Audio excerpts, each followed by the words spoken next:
Guys நம்ம கேரளாவிலேருந்து முள்ளி வழியாக ஊட்டி போகிறோங்க. சுற்றிலுமே ஃபாரஸ்ட் ஏரியா தான் காய்ஸ். ஸோ வந்து அனிமல்ஸ் வருமா என்னன்னு தெரியல. பாருங்கள், இங்கே ஒரு அனிமல்ஸ் இருக்குது பாருங்கள், ஆடு. ஸோ இதெல்லாம் நம்ம வளர்க்குற அனிமல்ஸ். காட்டில் உள்ள அனிமல்ஸ்லாம் நிறையா இருக்குன்னு நினைக்கிறேன் காய்ஸ். இங்கே சுற்றிலுமே மின்வேலி அமைச்சிருக்காங்க. இங்கே பாருங்கள், மின்வேலி இங்கே இருக்குது பார்த்தீங்களா. ஸோ யானை இருக்குன்னு நினைக்கிறேன் காய்ஸ் இந்த ஏரியாவில். பயமாகவே இருக்குது, குதர்க்கமான ரோடாகவே இருக்குது காய்ஸ். ஸோ 30 கிலோமீட்டர் ஸ்பீடில் போக சொல்கிறாங்க. நம்ம 50 போயின்னு இருக்கோம் காய்ஸ். எந்த அளவு அபாயகரமான ரோடாக இருந்தாலும் நம்ம எக்ஸ்ப்ளோர் பண்ணாமல் விட மாட்டாங்க காய்ஸ். ஸோ அதை நோக்கி தான் போயின்னு இருக்கோம். முள்ளி இன்னும் 6 கிலோமீட்டர் காய்ஸ்.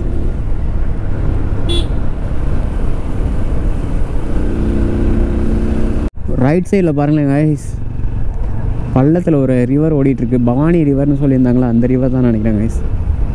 சுற்றிலுமே மின்வேலியாக இருக்குது. எனக்கு புரியல, யானைக்குன்னு வருமா என்னன்னு தெரியல காய்ஸ். நம்ம கூகுள் மேப் சொல்லிச்சே அப்படின்னு சொல்லிட்டு வந்துட்டோங்க. யார்கிட்டையும் விசாரிக்க கூட இல்லை. பேசிக்கலாம் காய்ஸ், ரிஸ்க் எடுத்தால் தானே லைஃப்பில் அச்சீவ் பண்ண முடியும். ஸோ போவோம், எவ்வளோ தூரம் போகுதோ போவோம் காய்ஸ். அன்பிளான்டாக தான் காய்ஸ் இந்த ரைடை ஸ்டார்ட் பண்ணோம்.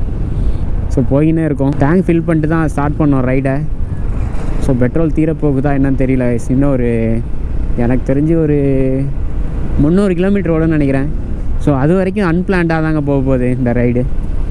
வாவ் என்னங்க சரியான வியூ பாயிண்ட்டாக இருக்குது பாருங்களேன். பக்கத்துலேயே ஹில்ஸாக இருக்குது, அடர்ந்த காடாக இருக்குது பாருங்களேன். யானை கீனை வந்துட போகுதுங்க, யானை சிறுத்தை. ஆள் நடமாட்டமே இல்லை காய்ஸ், நம்ம மட்டும்தான் போயிட்டுருக்கோம். இங்கே ஏதோ ஃபாரஸ்ட் ரிசர்வேஷன் ஏரியா இருக்குன்னு நினைக்கிறேன் காய்ஸ். ஃபுல்லாகவே என்க்ளோஸ்டாக இருக்குது, யாருமே இல்லை எங்கேயும். ஸோ ஆள் நடமாட்டமே இல்லாத ஒரு பகுதியில் காய்ஸ் நம்ம எக்ஸ்ப்ளோர் பண்ணிகிட்ருக்கோம். ரொம்ப நேரமாக விளாக் பண்ணிட்டோமே, வாய் வலிக்குதே பேசி அப்படின்னு நினச்சி கேமரா ஆஃப் பண்ணால் இங்கே பாருங்கள். வாவ், எவ்வளோ ஒரு சூப்பரான பிளேஸ் பாருங்கள் காய்ஸ். பா, மனசு நிம்மதியாக இருக்குங்க. இப்போ தான் ஒரு லாங் ட்ராவல் அப்போ சின்னதாக ஒரு ஹில் சைடு பண்ணால் தான் சூப்பராக இருக்குன்னு அடிக்கடி சொல்கிறாங்க. அது இந்த காரணத்துக்கு மட்டும்தான். வா ஃபுல்லாகவே காட்டுப்பகுதி தாங்க. பட் ஆனால் மின்வேலி சுற்றிலுமே போட்டிருக்காங்க. எங்கே பார்த்தாலும் ரோட்டோரத்தில் மின்வேலி. சாகுபடி பண்ணுறதுக்காண்டி போட்டிருக்காங்களா இல்லை யானை வந்துடும் அப்படின்ற மாதிரி போட்டிருக்காங்களா என்னன்னு தெரியலங்க. ஸோ யானை வந்துருமே அப்படின்ற மாதிரி சாகுபடி ஏரியாவில் மட்டும் இந்த மின்வேலி அமைச்சிருக்கான்னு நினைக்கிறேன். ஸோ இப்போ யானை என்னங்க, இது யானை லத்தியா? இல்லை மாட்டு சாணம் தான். பயமாகவே இருக்கேங்க. ஐயோ, யாருமே இல்லைங்க இந்த காட்டில், நம்ம மட்டும்தான் ரைட் பண்ணிகிட்ருக்கோம் சோலோவா. இப்போ யூஸ் மீ அடர்ந்த காட்டுக்குள்ளே ரைட் பண்ணிகிட்ருக்கோம் காய்ஸ். விட மாட்டாங்க, அவ்வளோ சீக்கிரம் விட்டுற மாட்டாங்க. ஸோ இந்தியாவில் உள்ள எல்லா ஏரியாவும் நம்ம எக்ஸ்ப்ளோர் பண்ண தான் போகிறோம் 2025க்குள்ளேங்க. ஸோ அது அடர்ந்த காடாக இருந்தாலும் சரி, எந்த காடாக இருந்தாலும் சரிங்க, அனிமல்ஸ் அட்டாக் இருக்கும் அப்படின்னு சொல்லுவாங்க. ஸோ அந்த காட்டிலையும் நம்ம போய் எக்ஸ்ப்ளோர் பண்ணுவோம், கண்டிப்பாக எக்ஸ்ப்ளோர் பண்ணுவோம். ஆனால் இது மாதிரி திரும்புகிறப்ப யானைக்குன்னு இருந்துச்சுன்னா அடுத்த விளாக் பண்ணுறதுக்கு நான் இருக்க மாட்டேன்னு நினைக்கிறேன் காய்ஸ். ஸோ பாசிட்டிவாக போவோம், எதுவுமே நடக்காது அப்படின்ட்டு. ஸோ நம்மளுக்கு ஃபேவராக தான் காய்ஸ் இது வரைக்கும் எல்லாமே நடந்திருக்கு. அம்மாடி, சரியான அடர்ந்த காடாக இருக்குங்க. கேரளாக்குள்ளே இப்படி ஒரு ஃபாரஸ்ட் ஏரியாவா அப்படின்ற மாதிரி தான் யோசிக்க தோணுது. இந்த சைடு யாருமே விளாக் பண்ணியிருக்க மாட்டாங்கன்னு நினைக்கிறேன் காய்ஸ். கேரளாவிலேருந்து முள்ளி டு ஊட்டி. ஸோ இந்த ஏரியாவில் நாட்டு அலோடு அப்படின்னு சொன்னாங்க. ஏன் நாட்டு அலோடுன்னு சொன்னாங்கன்னு இப்போ தான் புரியுது காய்ஸ். எந்த ஆள் நடமாட்டமே இல்லை, அனிமல்ஸ் அட்டாக் கண்டிப்பாக இருக்குன்னு நினைக்கிறேன். ஸோ ஏதோ ஒரு நம்பிக்கையில் போயிட்டுருக்கோம். ஸோ ரிஸ்க் எடுத்தால் தானேங்க நம்ம லைஃப்லேயும் ஜெயிக்க முடியும், நம்ம விளாக்லேயும் ஜெயிக்க முடியும். ஸோ உனக்கு என்ன பணத்திமிரு, நிறைய பைக்ஸ் வச்சுருக்க, நீ போவே அப்படின்னு சொல்கிறவங்களுக்குலாம் இந்த வீடியோ சமர்ப்பணங்க. ஸோ நீங்கள் தில் இருந்தால் இது மாதிரி ரோட்டில் வந்துடுவீங்களா என்னன்னு தெரியல. பட் ஆனால் நாங்கள் போவோங்க, பைக் ரைடர் போவோம், விளாகர் போவோம், ரிஸ்க் எடுப்போங்க. ஏன்னா எக்ஸ்ப்ளோர் பண்ணணும்லங்க, இருக்கிறது ஒரு லைஃப், நமக்கு பிடிச்ச மாதிரி வாழணும். ஸோ அதை தான் நாங்கள் பண்ணிகிட்ருக்கோம். அது உங்களோட பார்வைக்கு எப்படி இருக்குது என்னன்னு புரியல எனக்கு. ஸோ ஆனால் மானாங்கனியமாக திட்டுறீங்க கைஸ். ஸோ முடிஞ்சளவு சப்போர்ட் பண்ணுங்கள், அப்படி இல்லைனாலும் திட்டாமல் வச்சுருங்க கைஸ். அதுவே எங்களுக்கு மன நிம்மதி, அதுவே நீங்கள் ஒரு சப்போர்ட் கொடுக்குற மாதிரி தான். வா இது மாதிரி அருமையான ரூட்லாம் எங்கெங்க பார்க்குறதுப்பா. கேரளாவில் இருக்குது காய்ஸ், மறக்காமல் எக்ஸ்ப்ளோர் பண்ணிடுங்க. ஊட்டி நேராக தான் கைஸ் போட்டிருக்கு. ஸோ இதான் முள்ளி அப்படின்ற ஒரு கிராமம் போல். செம்மையாக இருக்குங்களாங்க. இது மாதிரி ஒரு கிராமத்தில் நம்ம வாழ்ந்தால் எப்படி இருக்கும். ஸோ கேரளா ஃபாரஸ்ட் ஏரியாவிலேருந்து தமிழ்நாடு ஃபாரஸ்ட் ஏரியாவுக்கு போக போகிறோம்னு நினைக்கிறேன். கேரளா பார்டரோ சார் போகலாமா? ஊட்டி ஊட்டி ஊட்டி திஸ் ரூட் போகலாமா? Thank you sir. Check post Tamil Nadu check post. Okay. Mukkali. இங்கிட்ட வரல, அங்கிட்ட வந்தோம். அந்த வழியாக வந்து அணைக்கட்டி வந்து.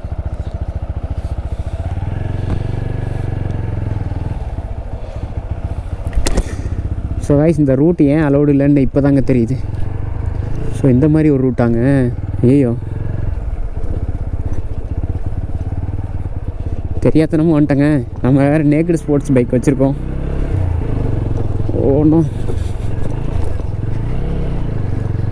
என்னங்க நம்ம ஹிமாலயனுக்கு ஏற்ற ரோடு மாதிரியே வருது. பட் ஆனால் this route is allowed to going to Ooty. Allowed இல்லையா? நாங்கள் போய் கேட்டு வரணுமா என்னன்னு தெரியலையே. அலௌடு இல்லையா சார்? வந்த வழியாக தான் போகணும். கேட்டு வந்துடுவா கைஸ். அலௌடு இல்லைன்றாங்க, என்னன்னு தெரியல. போய் கேட்டு வருவோம் கைஸ். ஸோ கைஸ் ஃபைனலி நம்ம பைக் ரைடர் அப்படின்னால விட்டாங்க கைஸ். ஸோ கைஸ் நம்ம life explorer bike rider. So தெரியாமல் வந்துட்டோம் சார் அப்படின்ற மாதிரி சொன்னோம். கூகுள் மேப்பில் காமிச்சிது அப்படின்ற மாதிரி. ஸோ விட்டுட்டாங்க கைஸ். இங்கே பாருங்கள், காட்டு மாடா இல்லை வீட்டு மாடான்னு தெரியல கைஸ். ஸோ கைஸ் மானார் நம்ம கேரளா பார்டர்லேருந்து தமிழ்நாட்டுக்குள்ளே வந்துட்டோங்க. ஆல்மோஸ்ட் ஒரு 150 கிலோமீட்டருக்கு அப்புறம் நம்ம தமிழ்நாட்டுக்குள்ளே வந்துட்டோங்க. இந்த ரூட்டில் யாருமே விளாக் பண்ணியிருக்க மாட்டான்னு நினைக்கிறேன் கைஸ். ஸோ இந்த ரூட்டில் யாரும் விட மாட்டாங்க. ஸோ தயவு செஞ்சு இங்கிட்டு வந்துடாதீங்க. ஸோ நம்ம தெரியாமல் வந்துட்டோம் சார். ஸோ திருப்பி போனோம் அப்படின்னா இருட்டாயிரும், வேறு வழி இல்லை, விடுங்க அப்படின்ற மாதிரி ரெக்வஸ்ட் பண்ணி கேட்டோம். விட்டாதாங்க. ஆனால் ஊட்டி போகலாமா? இப்படி ஊட்டி போகிற ரூட்டி தானே? மேட்டுப்பாளையம் போய் தானே? வேறு ரூட் இல்லையா? சரிண்ணே, சரிண்ணா, ஓகே, நன்றிண்ணே.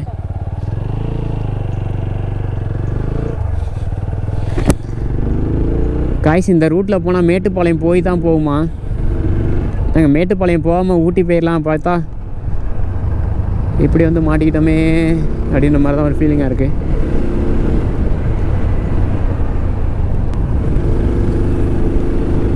ஸோ கைஸ் இந்த ஏரியாவில் வந்து விளாக் யாரும் பண்ணியிருக்க மாட்டாங்கன்னு நினைக்கிறேன். Mulli to மானார் Ooty ரூட்டுங்க. ஸோ இந்த ரூட்டில் யாருமே அலோடு கிடையாதுங்க. இங்கே உள்ள மக்கள் மட்டும்தான் அலோடான். ஸோ நம்ம எப்படியோ பைக் ரைடர் மோட்டோ விளாகர் அப்படின்னு இப்படின்னு சொல்லி ரெக்வஸ்ட் பண்ணி கேட்டனால போலீஸ் நண்பர் விட்டாருங்க. ஸோ பாருங்கள் ரூட் நம்ம ஒரு 1/2 ஹவராக ரைட் பண்ணிகிட்ருக்கோங்க. இந்த ரூட்டில் யாருமே எந்த வண்டியுமே காணோம். தவறி வண்டி கிண்டி ஃபால்ட் ஆச்சு அப்படின்னா ரொம்ப கஷ்டங்க. ஸோ இந்த ரூட்டில் வராதிங்க கைஸ். வா இங்கே பாருங்கள், நம்ம நண்பர்கள் இருக்காங்க. நம்மளை துரத்துவாங்களோ பயமாகவே இருக்குங்க. இது என்னங்க பவானி ரிவர் தானா? என்ன ரிவர்னே போர்டு போடல கைஸ். ஸோ எங்கிட்டிருந்து எது கிழக்கு எது மேற்குனே தெரியல. ஸோ குத்தி மதிப்பு அப்படியே போயிட்டுருக்கோங்க. பட் ஆனால் இது தமிழ்நாடு தான். என்னங்க மொத்த கிராமம் இருக்குது, ஒரு ஆளை கூட காணோம். ஒரே ஒருத்தர் இங்கே உட்காந்துருக்காருங்க. ஒரு ஜீப் இருக்குது. ஸோ இங்கே உள்ள மக்கள்லாம் இடம்பெயர்ந்துட்டாங்களா என்னன்னு தெரியல கைஸ். யாருமே இல்லை. அடர்ந்த காடு. நமக்கு பிடிச்ச பைக்குங்க, ஃப்ரீ மைண்டட். அப்புறம் பார்த்திங்கன்னா எம்டி வாலெட்டுங்க. பட் ஆனால் இவ்வளோ நினைவுகளோடு நான் வீட்டுக்கு திரும்பி போனேன் அப்படின்னா எப்படியாச்சும் ஊருக்கு போய் சம்பாரித்து பழச்சிக்கோன்னு நினைக்கிறேன் கைஸ். ஸோ இது மாதிரி ஹேர்பின் பெண்டாக சின்ன சின்ன பெண்டாக நிறையா வந்துட்டுருக்குங்க. ஸோ நீங்கள் ஒரு ரேஸ் ட்ராக்லலாம் போய் ஓட்ட வேணாம். ஸோ இந்த மாதிரி ஹில்ஸுக்கெலாம் வந்து நம்ம குரங்கு நண்பர்கள் பயமாகவே இருக்குங்க. நிறையா நாள் சாப்பிடாமல் இருப்பாங்க. ஸோ நம்மக்கிட்ட பை இருக்கனால நம்மளை பிடுங்க வருவாங்க. ஸோ ரொம்ப கேர்ஃபுல்லாக போகணுங்க. ஸோ முக்கியமான விஷயம் என்னென்னா, நீங்கள் ரேஸ் ட்ராக்லாம் போய் ஓட்ட வேணாங்க. இது மாதிரி ட்ராக்கில் ஓட்டுங்க. நீங்கள் எவ்வளோ பெரிய பைக் ரைடர் ஆர் மோட்டோ விளாகர்னு தெரியும் கைஸ். ஸோ வாவ் செம்ம ஃபீலிங்கு. எனர்ஜி குறையவே மாட்டேங்குது, எனர்ஜி வைப் அதிகமாகிட்டு தான் கைஸ் இருக்குது இது மாதிரி ரோட்டில் ஓட்டும் போது. ரோடு வந்து செம்ம க்ளீனாக இருக்குது. ஹைவேஸில் வந்து ஸ்மூத்தாக போட்டிருப்பாங்களோ, ஹைவேஸில் எவ்வளோ ஸ்மூத்தாக போட்டிருப்பாங்களோ அது மாதிரி தான் கைஸ் இங்கேயும் இருக்குது. வாவ் சான்ஸே இல்லைங்க.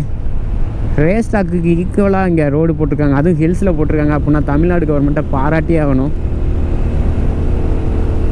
கேரளா கவர்மெண்ட்டு நல்லா தான் கைஸ் போட்டிருக்காங்க. ஒரு சில ரோடு மட்டும் பேட்ச் ஒர்க்கில் இருக்குது, அது என்ன காரணம் என்னன்னு தெரியல. ஆனால் தமிழ்நாடு கவர்மெண்ட் எல்லா ஹில்ஸ்லையும் சூப்பராக போட்டிருப்பாங்க guys road. So camera off பண்ணிட்டு கொஞ்சம் நேரம் பேசாமல் வரலாமே, தலைவலிக்குதே பேசி பேசி அப்படின்ட்டு யோசிச்சுக்கினே வந்தால் இது மாதிரி ஏரியாலாம் ப்ளாக் பண்ணாமல் நம்மளுக்கு எப்படிங்க தூக்கம் வரும். ஸோ அதான் கண்டினியூஸாக பேசினே வரேன் கைஸ், 1 மணி நேரமாக பேசினே வரேன். என்னங்க நடு காட்டுக்குள்ளே இருக்காங்க. ஐயோ நாயா இது, நான் கூட சிறுத்தை புலின்னு நினச்சேன் கைஸ்.